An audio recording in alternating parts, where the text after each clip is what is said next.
It's humbling and hard to believe that at some point in my life I ever believed that I didn't matter, truthfully, standing up here and looking out at how many people are here tonight. So I just want to say thank you for providing me that evidence that that I matter, that there's something about me that I'm here to do in this world. Yeah, so thank you. And what we do here is all about connection and getting to know one another. And that's how we really start to learn to be really real in our life. You're going to learn a lot about me tonight. And not to say that really my story is necessarily any different than any of yours. In fact, I'm hopeful that the stories that I tell will actually start to hit on a lot of different parts of your own lives in its own way. My hope, though, is that as I share my story, that you'll get a glimpse into how the work that, in particular, I've done here at ClearMind some 15, 16 years ago when I first met this company, changed me in a way that allowed me to become more real and more honest and more authentic in my life. And it had major ripple effects and impact everywhere I went. My hope is that as I start to share more of me, that you will see that letting people into our lives in a very real way actually will create the kind of safety and positive change that you might be looking for in your life. And I will admit that sitting there and coming up, I have a whole lot of nerves going on. If you could be in my body right now, you would probably be feeling me vibrate. And that's just the fear that I have whenever I step out in front of people for the first time. My critic starts to come in and tell me all these crazy stories, all past and future present. I also have some nerves because I have my mom and my son here.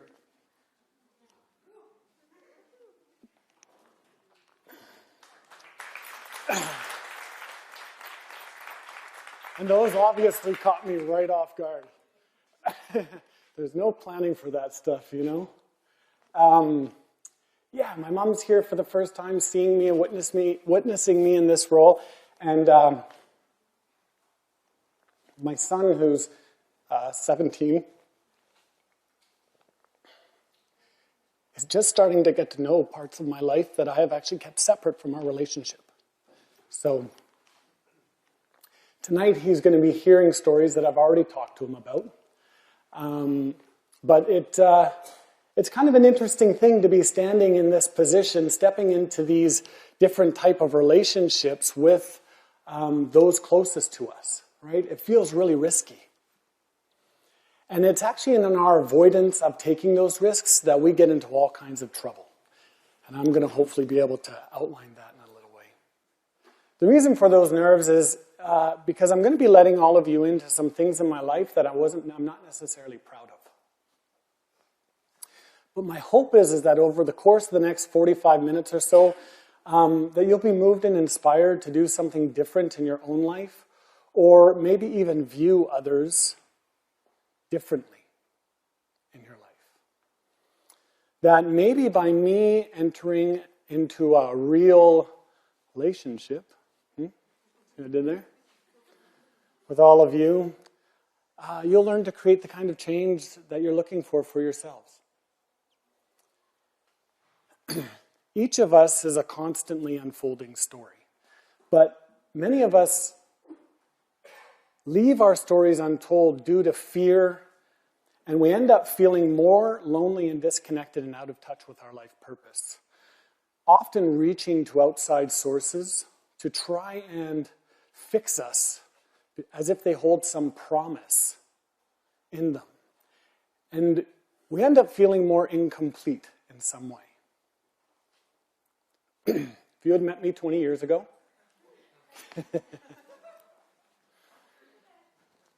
you'd have met a young man that on the outside looked relatively happy, friendly, was the life of the party. At that time, I was helping run an after-hours club in Edmonton. I was dealing MDMA ecstasy. I was DJing in the rave culture. I was using drugs regularly. I was partying day and night. And I was about to become a father. Underneath that was a person that, at a very deep level, believed that there was something fundamentally wrong with him. My anger was explosive, and I was prone to violent outbursts, and I hurt a lot of people, physically, mentally, and emotionally. And not to mention the lives that I impacted through dealing MDMA. So how did I get there? I didn't grow up in an unloving home. My parents weren't abusive. In fact, I believe that I grew up in a home far better than most. When I interviewed my family while doing my course in family systems theory here at Clearmind, my parents and my extended family would share that I was the happiest baby. And growing up, the two emotions that I saw the most were happiness and anger. Rarely sadness. And if I did see sadness, it was typically, swept away with an apology and hidden. Not to mention the storylines that I was told of what it meant to be a man at the time and a young man and to be able to be strong and what that looked like. I would often hear family and others say things like, put a smile on. Be happy. You have nothing to be sad about. And while those seemingly soothing things to say, and I do really believe that they came from a good place, what I heard and how I interpreted that was, don't cry. Don't be angry, it's not okay. Sadness is not okay. And it's interesting, if you ask most people what their goal is in life, they'll say that it's to be happy. I want to be happy. But happiness is a transient emotion, and it's one that is actually humanly unsustainable. And how am I supposed to be happy when I'm believing all those negative things about me? The reality is that we as humans, we are pain avoidant. And it's actually in our pursuit to avoid feeling emotional pain that we reach to outside sources with this belief that these things are going to give us the relief and happiness that we desire. A better job, a better body, better clothes, better relationship, nicer car, a house, more stature. Addictions are born, all of them holding this promise that it's going to make things better. But the promise never delivers. And even if it does, it's momentary and it doesn't last. And we need and want more of it, or it isn't the right color. And we actually become unhappier, and the cycle repeats itself. And many of us start to believe that there's something wrong with us, or we're just not getting it. Because here we are, still unhappy and still struggling. So we must not get it. And we get in all kinds of trouble in this endless cycle of pursuit and disappointment. Western culture in particular has been aggressively selling the idea that satisfaction in life comes from pursuing and satisfying our own individual ambitions. And that's in the form of the American dream. And yet, ironically, as an adult population, we have never been more depressed, overweight, addicted, medicated, and in debt than any other time in history. But we've also never been wealthier than we are right now.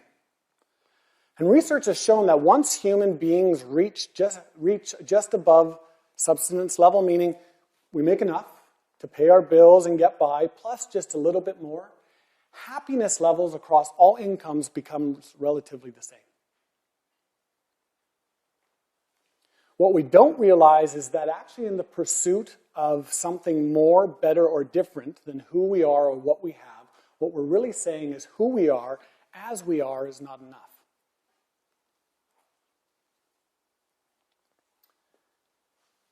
I believe, Clear Mind believes, that there's a far more worthy goal to aspire to, and that's the one of connection. There's actually an 80-year-long study from Harvard University called the Harvard Study of Adult Development that suggests and claims that connection with others is the key to a happier and longer life. It's actually the lack of authentic connection that contributes more to our personal dis-ease, work problems, mental illness, divorce rates, physical illnesses than any other factor. And we're mostly suffering in isolation. Those on their deathbeds actually routinely report regretting the time they spent in pursuit of money and things. The thing that is most valuable to them is love given and love received. The truth is, though, we don't really know how to connect. And the ways we go about attempting to do so often contribute to the problem. And yet connection is at the core of what it means to be human, despite the fact that most adults will insulate themselves from these kind of realities by dulling their feelings in some way. And this is definitely where I went astray. We long for connection, but we're terrified to connect because it means that we're going to be rejected and judged in some way. And that equals pain. And so many of us believe that there's something wrong with us, right? That there's something within us that's broken, and what we typically show others isn't a real representation of who we are on the inside. And that's the part that needs to be addressed. Otherwise, we're just going to keep on being who we think we are or who we think other people think we should be, rather than being who we really are at the core of who we are. Happiness, though, is not a station that you arrive at. It's actually a manner of traveling. Just like fitness is a byproduct of exercise, happiness is a byproduct of loving relational action. And all our problems, they started in relationships. So that's actually where they have to be sorted out. So if we can learn to legitimately connect with one another, we're going to find ourselves having many more moments of happiness as a byproduct. The problem, the real problem, is that we have learned to replace honesty with strategy.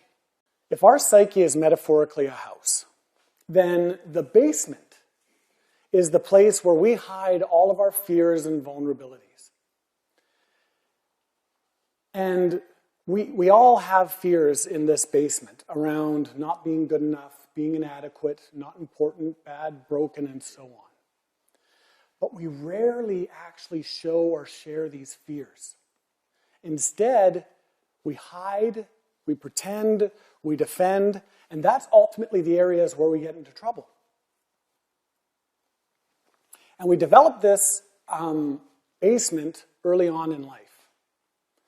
And though it may seem that I'm talking about a thought, the suspicion of self is actually more of a feeling, a shame-based feeling that's attached to a thought like not good enough, not important, I don't matter, I'm bad, I'm stupid. And it works like this. When we're born, the primary part of our brain to develop is the emotional brain. And that's because it facilitates bonding and attachment to our caregiver, which we need to survive. In other words, we need to feel connected to our caregivers in order to feel safe and learn to thrive and survive in the world. So, if ever there's a perceived threat, or something happens to that feeling of connection with our caregivers, our psyche interprets it as there's something bad and wrong with me.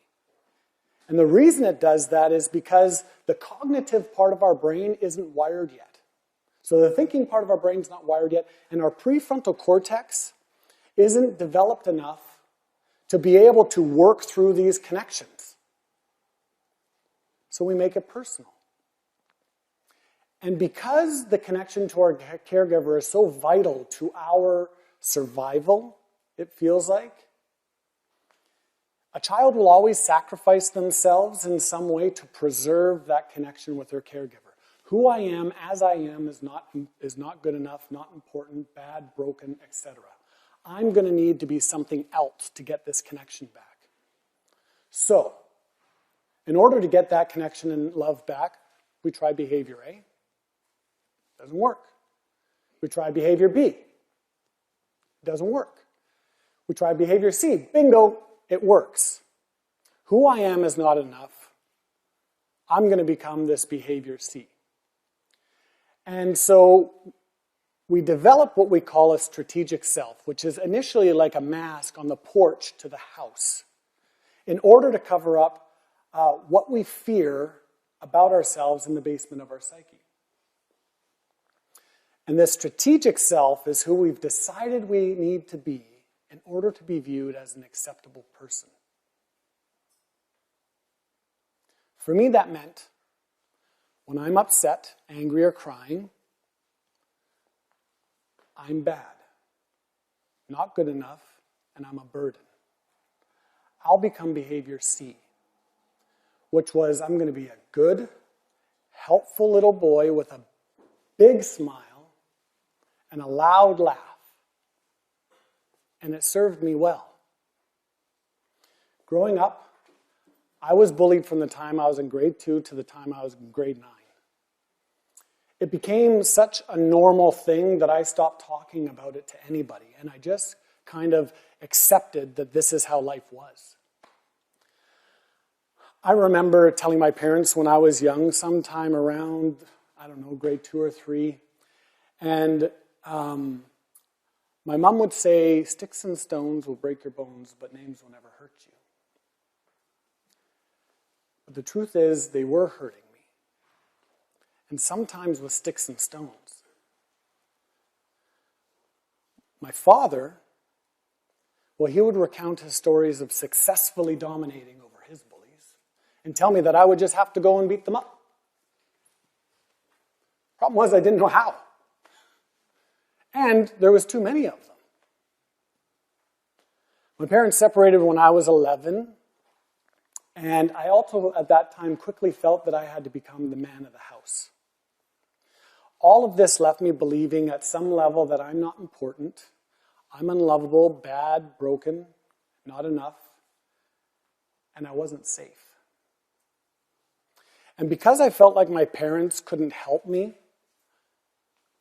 I learned to hide what was happening inside of me and behind my big smile and pretend that I was fine.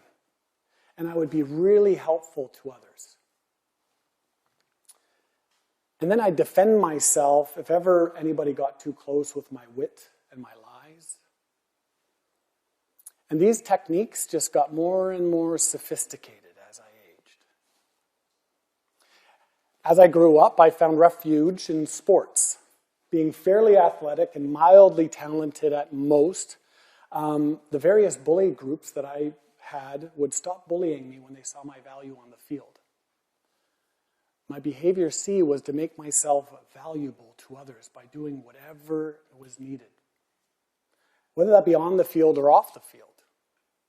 When people would put me down or make fun of me, my behavior C was to put a big smile on my face and laugh uproariously. And then I would say something shocking and off color, right, in order to push them away. And it worked for a time. But when the sports were over, or I wasn't laughing, or I said something too shocking or too off color, which many of you in the room can attest to, yes? Well, the bullying would start all over again. So I had to get good at reading people and knowing my environment. To this day, I take everything in.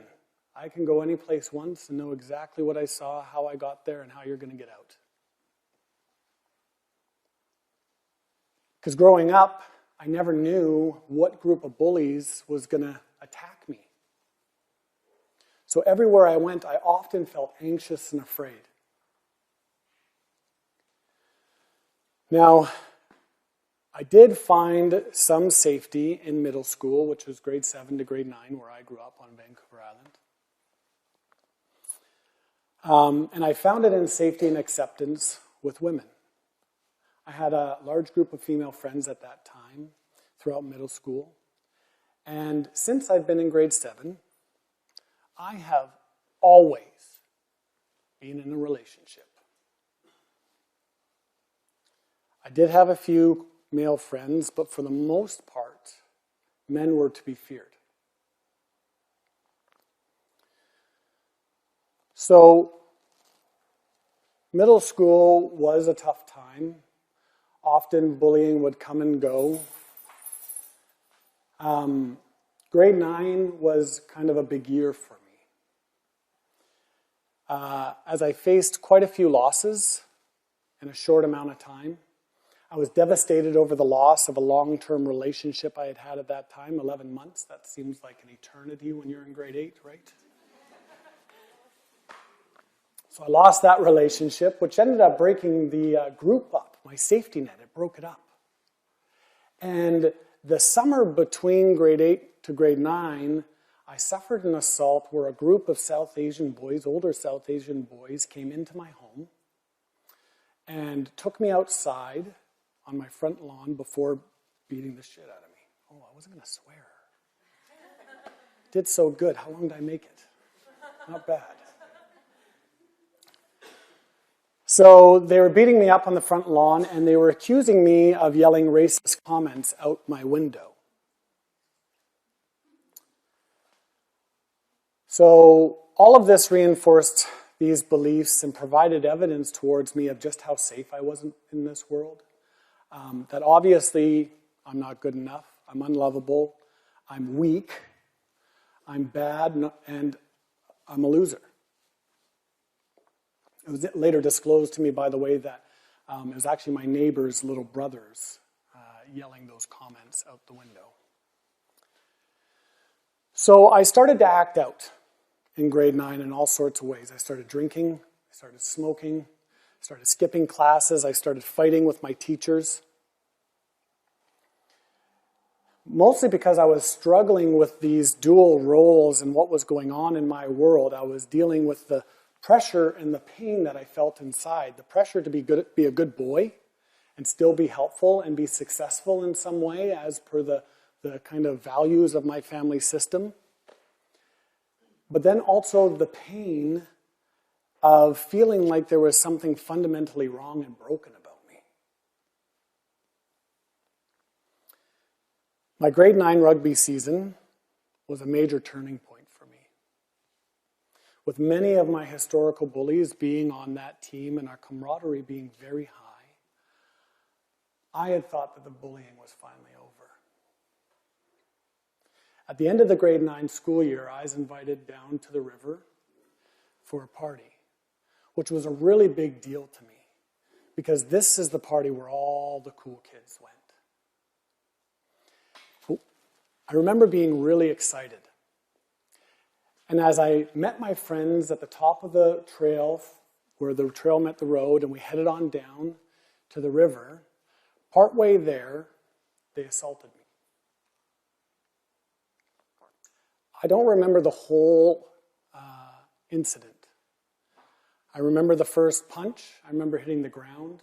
I remember them kicking me. They pinned me on the ground, and they urinated on me.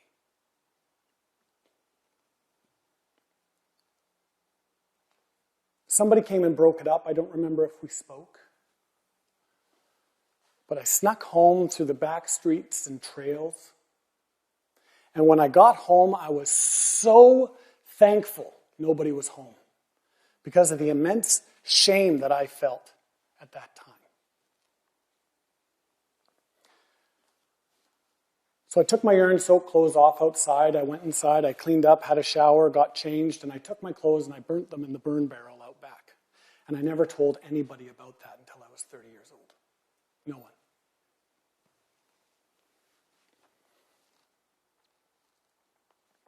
Needless to say, that traumatic event just reinforced my beliefs even stronger. The world was not safe. Certainly men weren't safe. I was broken, not good enough, not important, a bad man, unlovable, pathetic, weak, stupid, and some kind of freak. And I did not know how to cope anymore. So my behavior C was to get angry. And I lashed out at those closest to me. This is where I'll get emotional. Especially my mom.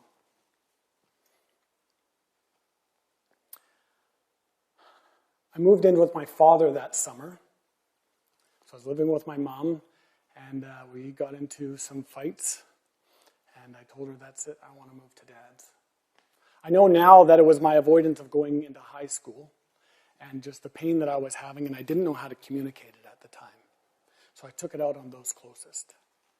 So I moved in to my father's that summer in a different city, and I started over. I turned to drinking more, experimenting more with drugs, and fighting anywhere I felt threatened, which was a lot. In fact, my very first day of grade 10 in Victoria, I punched a guy in the face at the smoke pit, my very first day, to send a message to people.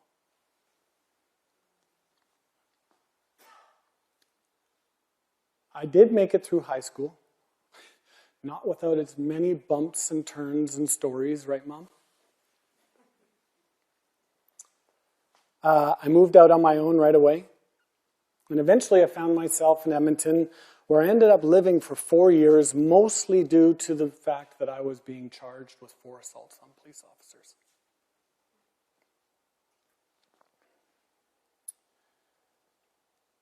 There in Edmonton, my acting out through drugs and alcohol increased. I found some solace and safety in the rave culture when I first moved out, and that just amped up when I moved to Edmonton. Through drugs and music, I found a type of acceptance and connection and openness that I had longed for. DJing, selling ecstasy, and helping run an after-hours club made me feel important. I felt loved, accepted, acceptable. I felt like I had a purpose as I DJ'd those clubs. People loved me. Okay, they're high. I felt like they loved me.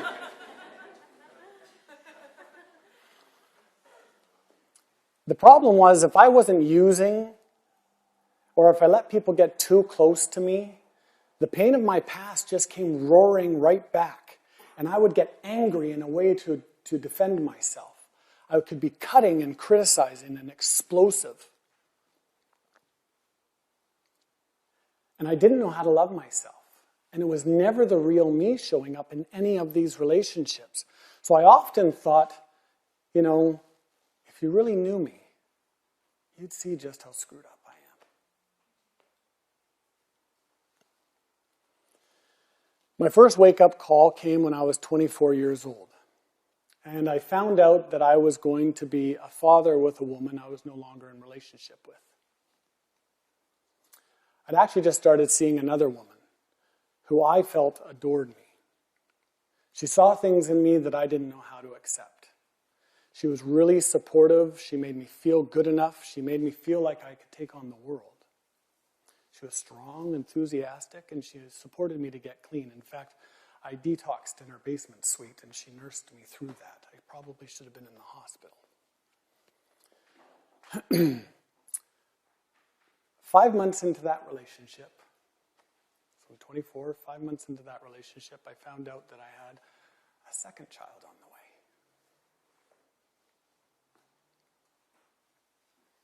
We moved here to Vancouver. I cleaned up mostly.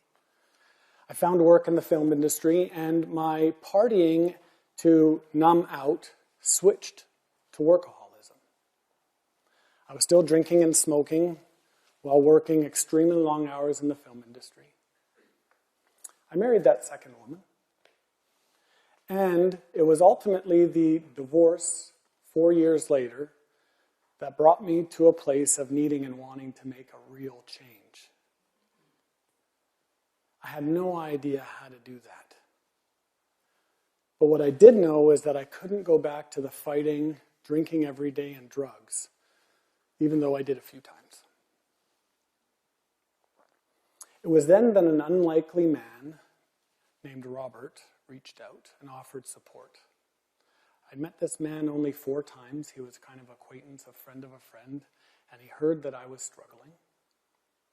And he chose to just reach out and ask if I would come and talk to him, if I ever wanted to talk. And for some reason, I trusted him. I went and talked to him on his boat down in False Creek at that time, and he was just really kind, and he felt really authentic to me. And it was there that I was offered the opportunity to come and do the Awakening Workshop here at Clearmind.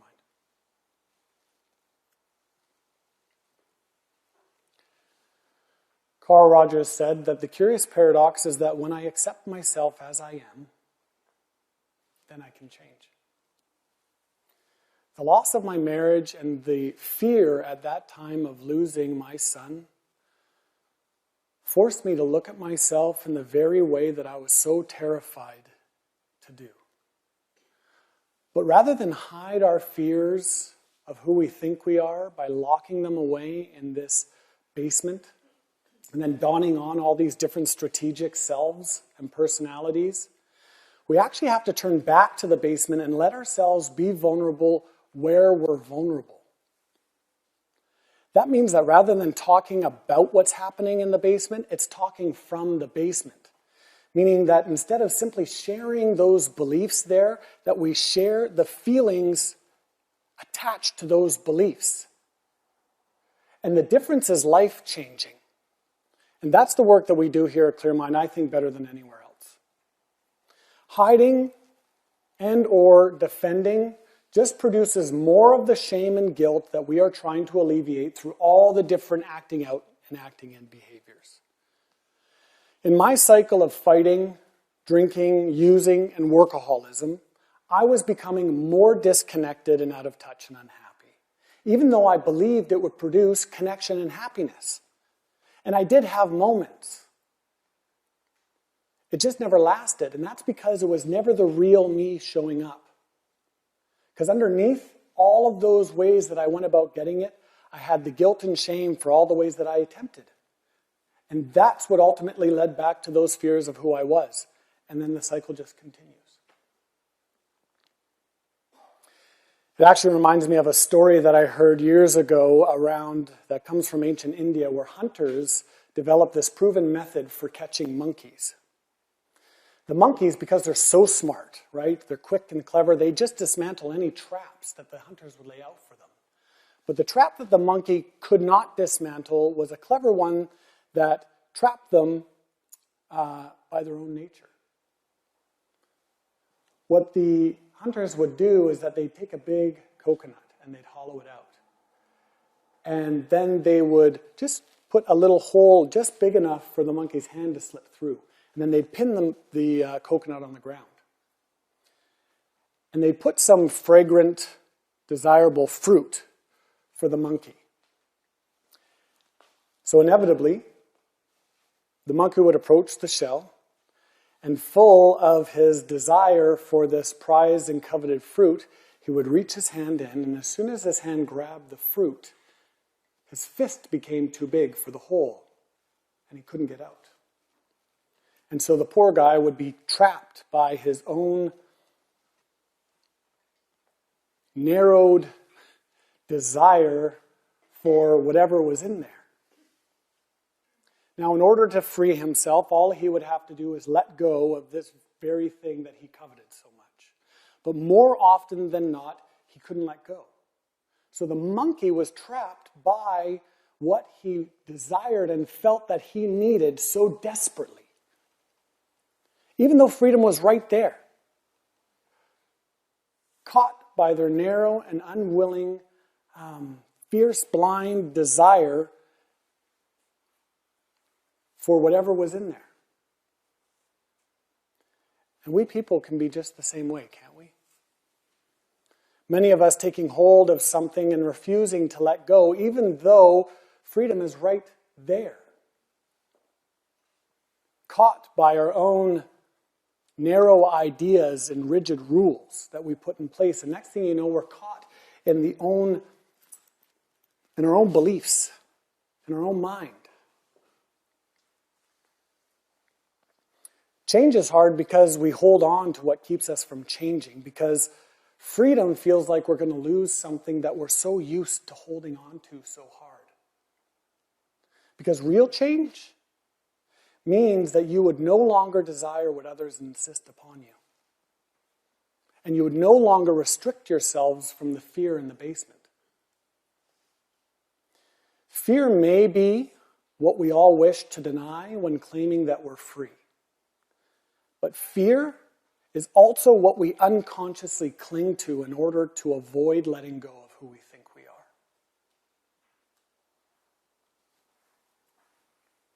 Without our masks or defenses and strategies, our fears become simple human vulnerability.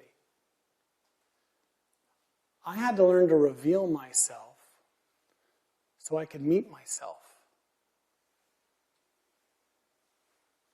I started to realize that everywhere I went, there I am. You can't hide from yourself. Believe me, I've tried every way possible. So you might as well learn to face yourself and get to know your triggers and your pain. For me, that meant revisiting my bullies in my past and all the pain there in my basement. To tell my story and share from my basement. To finally get real about who I was in my delusional attempts to try and get love and connection.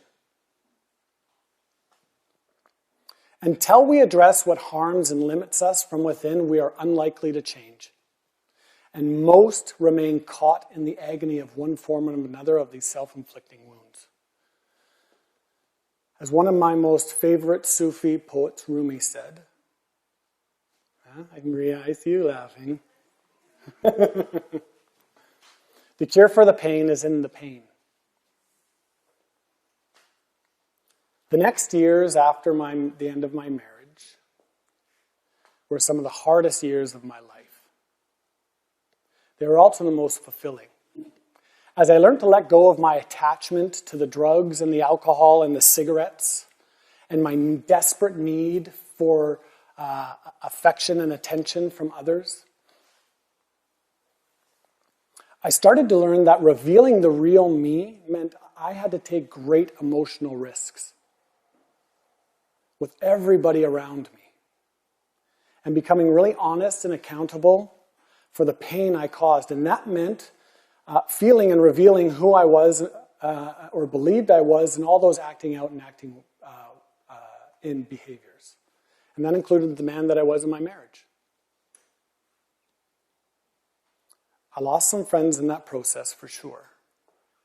But those that stayed deepened to depths that I never thought possible. And just as I was starting to get my legs under me again, I met a woman. She was beautiful, creative, fun, driven, emotionally available, and she accepted me, flaws and all. In fact, the more I shared from my basement, the more she wanted to know me. And the more she shared from hers. Which, of course, made me start to feel safe. And I fell in love with her. I won't go through all the ins and outs of those first years of our relationship, because that is easily for another lecture.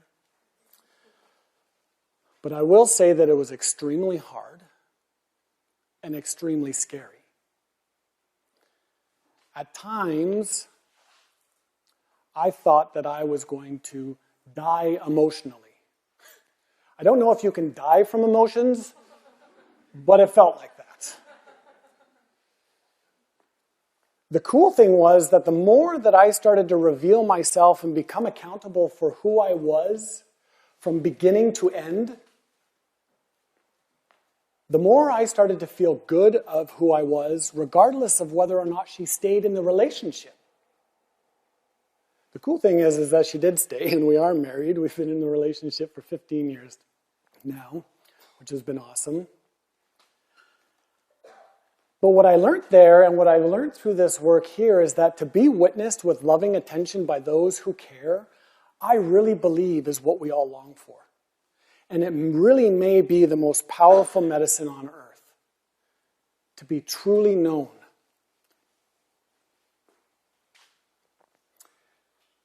The cool thing is, our brains are wired to increase the odds that we'll repeat pleasurable things.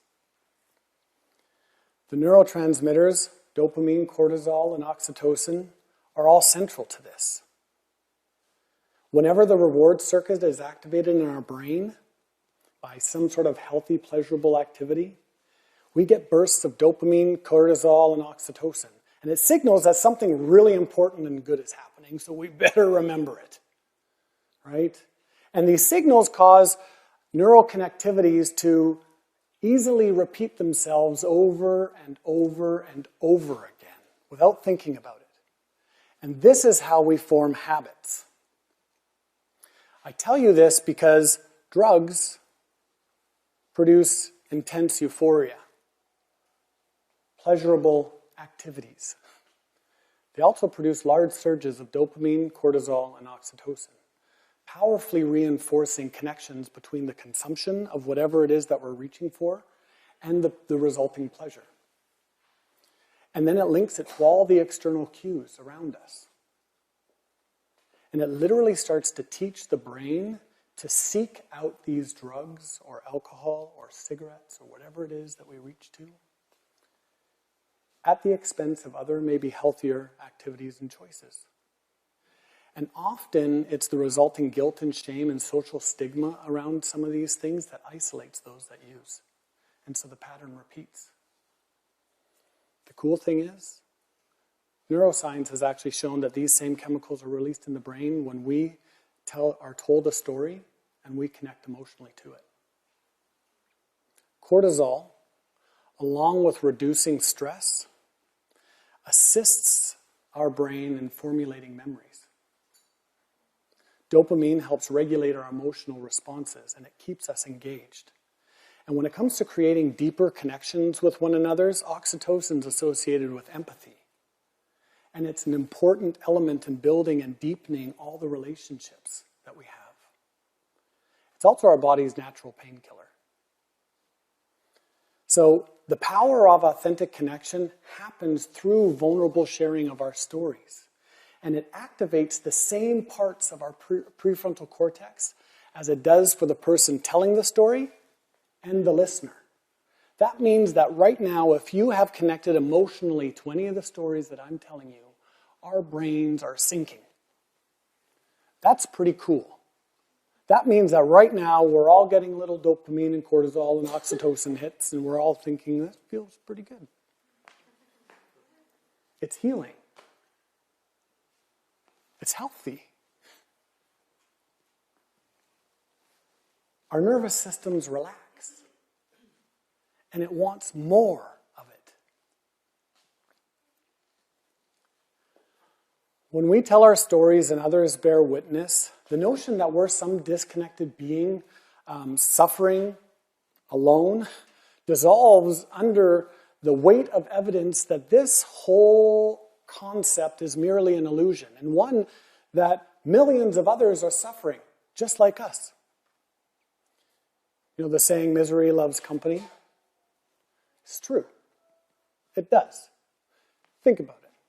Whenever somebody tells you a story around their pain, what happens for you? Does your heart open up?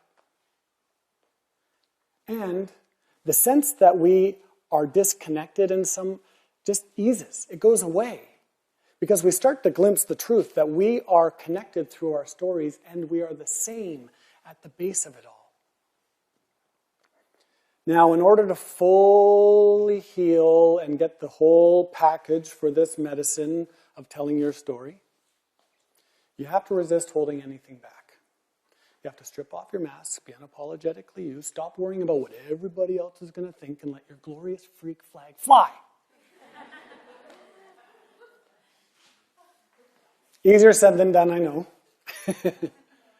And trust is built in small, gradual steps. I get it. But by sharing and listening to each other's story, we all get a little bit closer to knowing what's real. The feeling of connection, being witnessed and known, literally pulls us out of the basement, out of isolation, and into a real person with real people having a real life and real communications. If that sounds scary, you're definitely not alone. It takes courage, it takes faith, and most importantly, it takes support to turn to what we fear within. As I turned to face myself and my past, what was reflected back to me was the loving world that I forgot existed. People were drawn towards me, the real me. They told me that I inspired them. My relationships deepened. People started to trust me. I learned to forgive myself for ever believing any of those negative beliefs. I learned to forgive my bullies. And the world could be seen as safe. There's this old coming-of-age story that comes from the African savannas where life pours forth in the form of teeming and feeding herds. And as the herds eat across the plains, lions wait in tall grass nearby, anticipating the chance to prey. In preparation for this, the lions would send the oldest and weakest members of the pride away from the rest of the hunting pack. Having lost much of their strength and most of their teeth, apparently dentures and bad hips aren't good for hunting, the roar of these old lions was much better than their bite. So the old lions would go off and settle in the grass across from the other hunting pack. And as the herds would come in between the two, the old lions would roar their mighty roar. And, blinded by their fear and threat of death, the herd would rush wildly into the other lions where dinner awaited. Run towards the roar, the old ones would tell the young ones. When faced with challenges in this world, run towards the roaring. We have to go to where we fear to go and learn to embrace our fears. Because there, you'll find some safety and a way through it. Because fear that's faced in the moment just might be the roar that awakens your deepest resources. In the end, what we fear isn't going to go away. And that's because I believe it indicates where we have to go in order for us to live a more full life, a more real life. As an old proverb advises, when death or danger finds you, let it find you alive. Meaning living your full, real life. Whether it be an individual, a community, a country, when we're faced with tragedy or fearful uncertainty, we have two choices. We can either enter life more fully, or else we can begin to accept a smaller way of being. It's your choice. Fully alive can only be found by taking risks that lead to a greater sense of self, and therefore make a greater sense of life. It's me and my wife. The quality of our life experiences will shift dramatically when we make connection our goal on a psychological, emotional, and spiritual level. We move from pursuing the narrow feeling of happiness on the emotional scale to experiencing what it means to be fully alive and fully human. That means that you get to experience the whole kaleidoscope of emotion rather than just pursuing some narrow sliver and holding on tight and not letting go. Within the context of connection, we discover that who we are, flaws and all, is acceptable. Our ability to meet, accept, and embrace our fears and our flaws is actually what's going to save our relationships as opposed to ruin them. There's nothing to fear because we belong. We're here in this life to be ourselves, to be authentic, to be loving, vulnerable, brave, and honest. And at the end of the day, love what matters. And to experience love, we have to share our story and risk being real. Thank you.